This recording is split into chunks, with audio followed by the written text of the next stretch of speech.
Unfortunately, the end of the military conflict in Sri Lanka has not meant any improvement in the human rights situation in the country. And I think this is a very serious matter because what has happened is that the anti-democratic structures, for example, Prevention of Terrorism Act, emergency regulations, they have not been removed even though there is no military conflict going on. So arbitrary arrest and detention, long periods of detention in undisclosed places, all those things still possible and still continue to happen.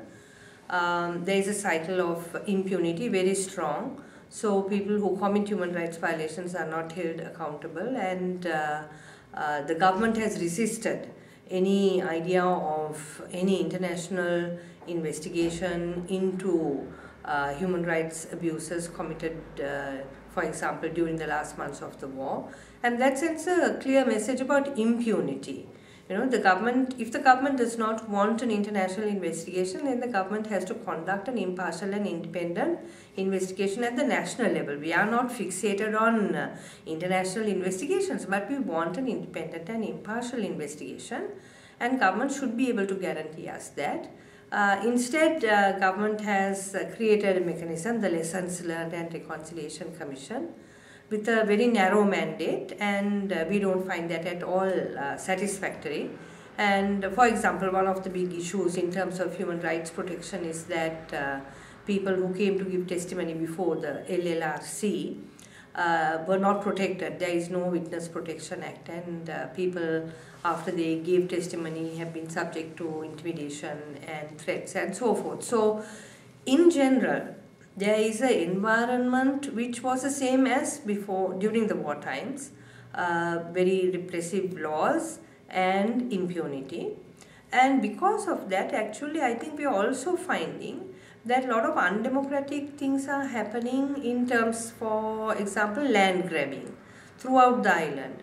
Urban poor communities in Colombo, as well as rural fishing communities in Kalpitia, in Panama, rural communities in Buttala, in Monaragala, in Valikanda, so many places in the country where all of a sudden people are finding that they have no right to their land.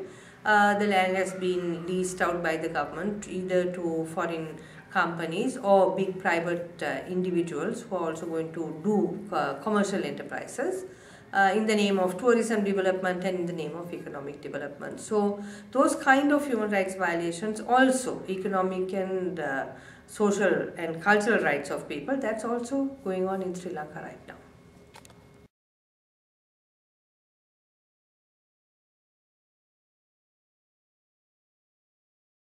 As a Sri Lankan human rights defender, I think my primary responsibility is to continue to defend the human rights of Sri Lankan people.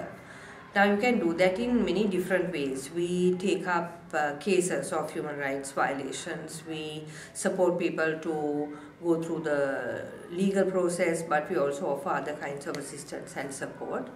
But at the same time, I think we want to build a community of people that are aware of their rights. One of the big issues in Sri Lanka is that, especially because of 30 years of war and very repressive legislation, because we have no freedom of the media, because there is no space, not enough democratic space to talk openly or discuss issues openly, people are very afraid. There's a culture of fear, a culture of silence. And to break that, to give people the idea that as a citizen of Lanka, you have your rights guaranteed by the constitution, and you can claim your rights and you can enjoy your rights, and nobody can prevent you from enjoying your rights.